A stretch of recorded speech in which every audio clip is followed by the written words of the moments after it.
पालमपुर गांव में बिट्टू और मुन्ना नाम के दो भाई रहते थे। दोनों ही बेहद होशियार थे। बचपन से ही दोनों भाई मछलियां पकड़कर बाजार में बेचने का काम करते आए थे। यही उनकी आजीविका का सहारा था। सुन भाई बिट्टू, चलो आज नदी में मछलियां पकड़ने चलते हैं। ठीक है भैया, तुम चलो, मैं बढ़िया सा कांटा तैयार करके लाता हूँ। ठीक है बिट्टू, जल्दी करना।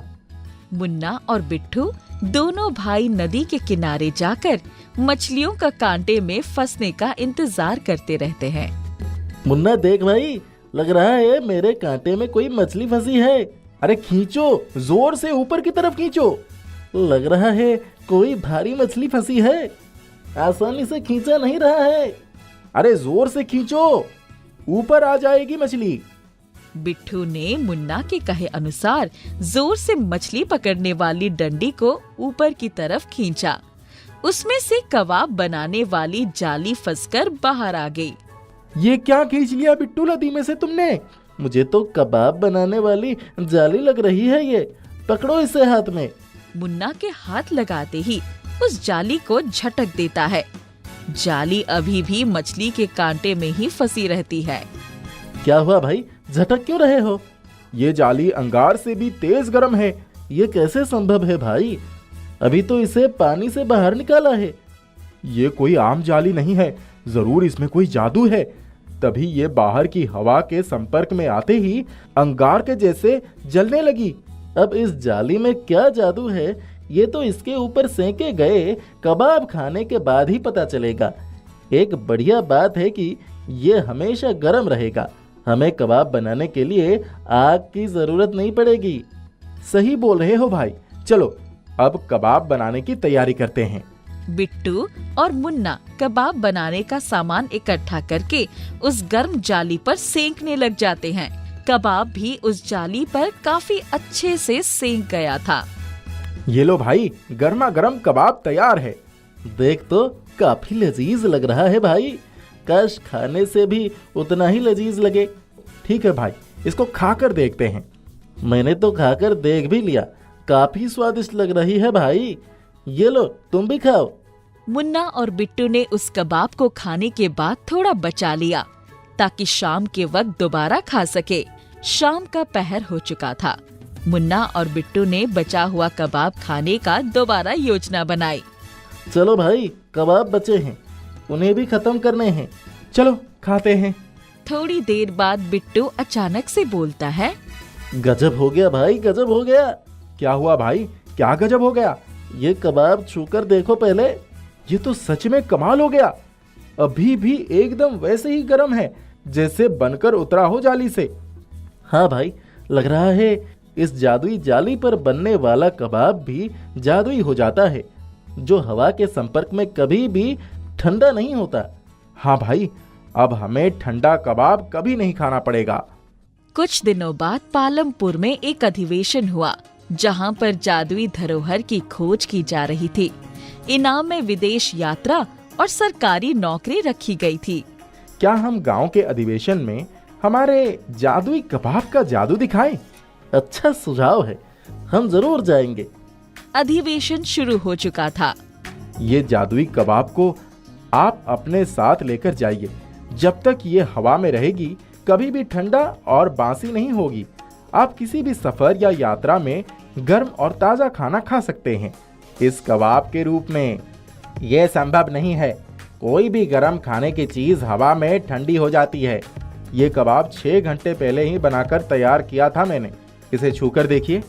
मैं कैसे मान लूँ कि ये 6 घंटे पहले ही बना है? तुम अभी तुरंत इसे बनाकर मुझे दिए हो। मुझे ये लग रहा है। इस कबाब को अपने साथ घर लेकर जाइए और रात के वक्त खाइए। आपका शक दूर हो जाएगा। इस अधिवेशन के विजेता तुम हो जाओगे, अगर तुम्हारा कहना ठीक होता है तो। निसंकोच आप लेकर जाइए। ठीक है फिर, इस अधिवेशन के परिणाम कल घोषित होंगे। अगले दिन अधिवेशन में सब लोग इकट्ठा हो चुके थे। विदेश यात्रा के लिए हवाई जहाज का टिकट और सरकारी नौकरी की जरूरी कागजात तैयार हो चुके थे। केवल विजेता नाम लिखने की देरी थी। मैंने कल 12 घंटे बाद मुन्ना के जादुई कबाब को खाकर देखा। वास्तव में इस कबाब में जादू है। 12 घंटे के बाद भी इस कबाब को खाते वक्त मेरी उंगलियां जल गई थी। इसीलिए मैंने ये फैसला किया है कि इस जादुई धरोहर की खोज में हुए अधिवेशन के विजेता मुन्ना होगा। चारों तरफ तालियों की गड़गड़ाहट थी और इसी तालियों की गड़गड़ाहट के बीच मुन्ना को उसके जादुई कबाब की जादुई धरोहर के लिए सरकारी नौकरी और विदेश यात्रा से नवाजा गया। बिट्टू ने उस जादुई जाली के राज को अभी तक राज ही रखा था, क्योंकि जादुई कबाब के राज का असली चाबी वो जादुई जाली ही थी। मुन्ना विदेश में भी बिट्टू की जादुई जाली से बने जादुई कबाब का जादू बिखेर आया था। उसके देश से बनकर आए गर्मा गर्म कबाब को विदेशी दवाखानों ने मुंह मांगी कीमत पर मंगवाने का प्रस्ताव दे दिया था। बिट्टू, हमें विदेश में हमारे कबाब को भेजना पड़ेगा। उससे बेहतर है विदेशी दावत खानों ने हमें मुंह मांगी कीमत दी है इसके लिए। ये तो बहुत अच्छी बात है। जल्दी से मैं कबाब तैयार करता हूँ। हमें हमारी विदेशी ग्राहकों को हमेशा खुश रखना होगा, तभी उनके देश में हमारा प्रचार होगा। सही कहा बिट्टू। चलो, मैं भी सरकारी नौकरी पा गया और तुम भी एक अच्छा सा व्यवसाय पा गए हो। इस जादुई जाली और उससे बने जादुई कबाब ने हम दोनों की जिंदगी संवार दी। ठीक बोल रहे हो भाई। इस तरह मुन्ना और बिट्टू की गरीबी उस जादुई कबाब के जादू से दूर हो गई। एक बार की बात है, एक गांव में तरन नाम का आदमी रहता था। वो लोगों के जानवर चराने का काम किया करता था। उसकी पत्नी तारा घर के ही बाहर एक छोटा सा ढाबा चलाया करती थी।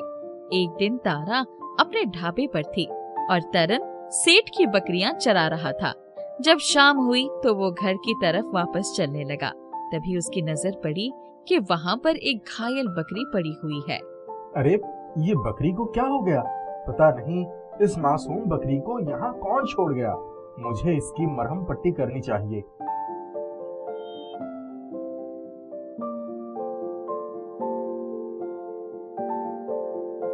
तुम घबराना मत, मैं तुम्हें अपने साथ ले चलूंगा।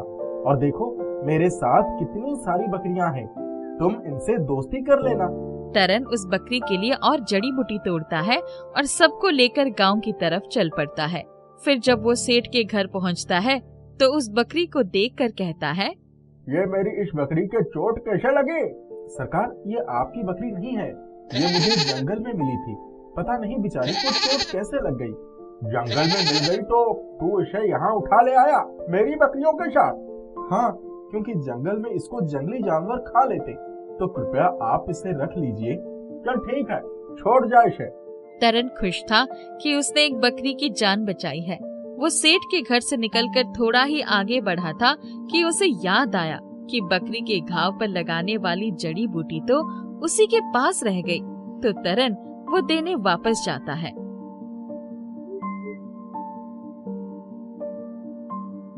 ये आप लोग क्या कर रहे हैं? रुक जाइए। तू वापस क्यों आया है? मैं तो इस बकरी के घाव के लिए जड़ी बूटी देने वापस आया था, पर आप लोग इस बकरी को मार क्यों रहे हैं? हमारे पास पहले से ही 50 बकरियां हैं, एक और रखकर क्या करेंगे हैं? और वो भी ये तो घायल है, तो ऐसा जीवन जीने से अच्छा है ये हमारे पेट में चली जाए, हमारे दिल से इसके लिए दुआ निकलेगी। तुमने आज हद खत्म कर दी सेठ। तेरी ये हिम्मत की तू मुझसे ऊंची आवाज में बात करे हैं? काट दो इस बकरी को। सेठ के आदमी उस बकरी को काटने ही वाले होते हैं, पर तरन उन लोगों से लड़ने लगता है। वो लोग तरन को बहुत मारते हैं, पर वो बकरी को गले से लगा लेता है और उसे नहीं छोड़ता। चीख पुकार सुनकर वहाँ लोगों की भीड़ जमा हो जाती है। वो लोग सेठ से गुहार लगाते हैं कि तरन और उसकी बकरी को छोड़ दिया जाए। ठीक है, जा यहाँ से, और आज के बाद अपनी शक्ल मत दिखाना, और गांव में कोई भी इसको काम नहीं देगा। जो भी इसको काम देगा वो याद रखे कि वो मुझसे पंगा ले रहा है। तरन बकरी के साथ घर पहुंचता है और तारा को पूरी बात बताता है। तो वो कहती है, आपको एक बकरी के लिए ये सब करने की जरूरत नहीं थी, पर अब कर दिया तो कर दिया।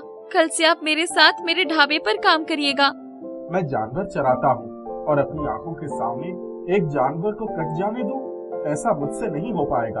और हाँ, कल से मैं तुम्हारे साथ ही काम करूँगा। पर जब अगली सुबह वो लोग देखते हैं तो उनका ढाबा टूटा हुआ होता है। हे भगवान, सेठ ने तो हद खत्म कर दी। लगता है अब ये हमें इस गांव में रहने ही नहीं देगा। तुमने मेरी जान बचाई थी तरन, और मेरे लिए मार भी खाई। अब जब तुम्हें जरूरत है तो मैं तुम्हारी मदद करूंगी। बकरी को बोलता सुनकर तरन और तारा हैरान हो जाते हैं और उसे देखते रह जाते हैं। अरे इतना हैरान ना हो, मैं एक जादुई बकरी हूँ और मैं जंगल में तुम्हारी परीक्षा लेने ही आई थी कि तुम जानवरों को सिर्फ पैसों के लिए चराते हो या उनसे प्यार भी करते हो। पर तुमने तो मेरे लिए मार खाकर मेरा दिल ही जीत लिया। अब तुम्हें जरूरत है तो मैं तुम्हारी मदद करूंगी। ये कहकर वो बकरी उस ढाबे को अपने जादू से एक रेस्टोरेंट में तब्दील कर देती है। मुझे तो अपनी आंखों पर विश्वास ही नहीं हो रहा है। तुम आंखों की बात कर रही हो? मुझे तो अपने कानों पर ही विश्वास नहीं हो रहा है।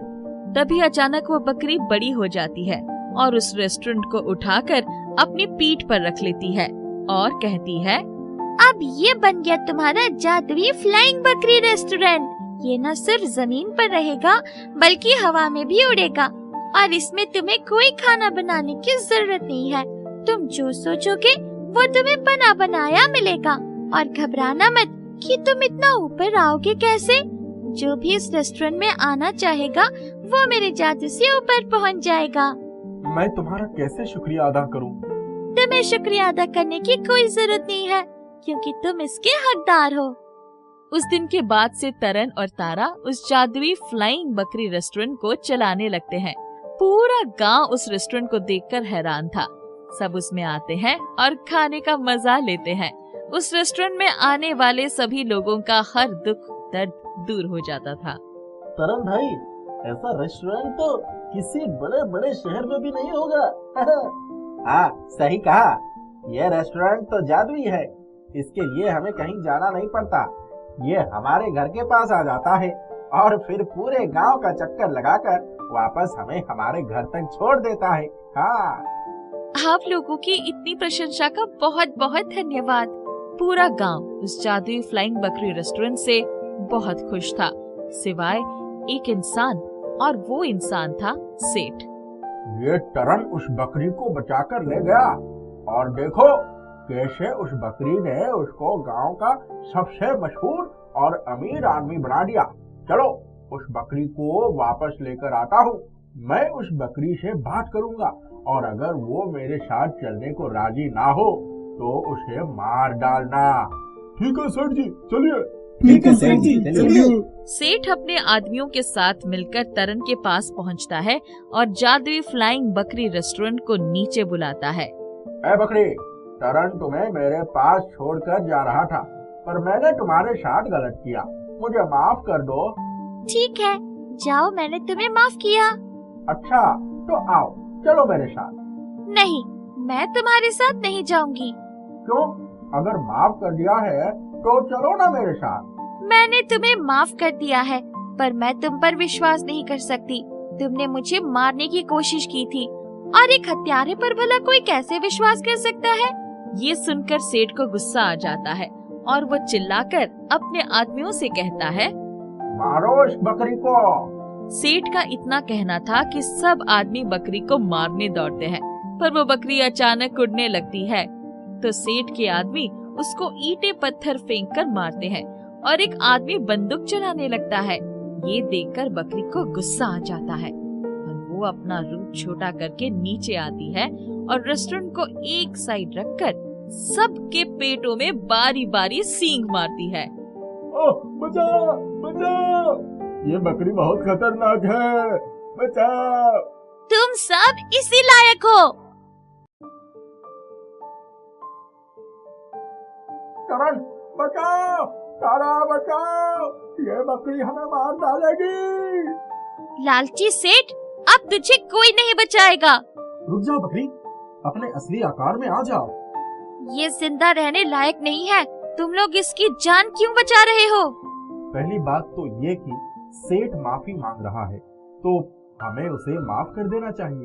और दूसरी बात ये कि जैसे मैंने तुम्हारी जान बचाई थी वैसे ही सेठ की बचा रहा हूँ, क्योंकि जानवर हो या इंसान सबकी जान कीमती होती है।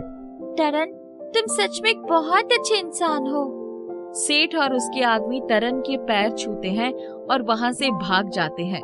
उसके बाद से तरन और तारा उस जादुई फ्लाइंग बकरी रेस्टोरेंट के साथ अपना जीवन खुशी खुशी गुजारते हैं।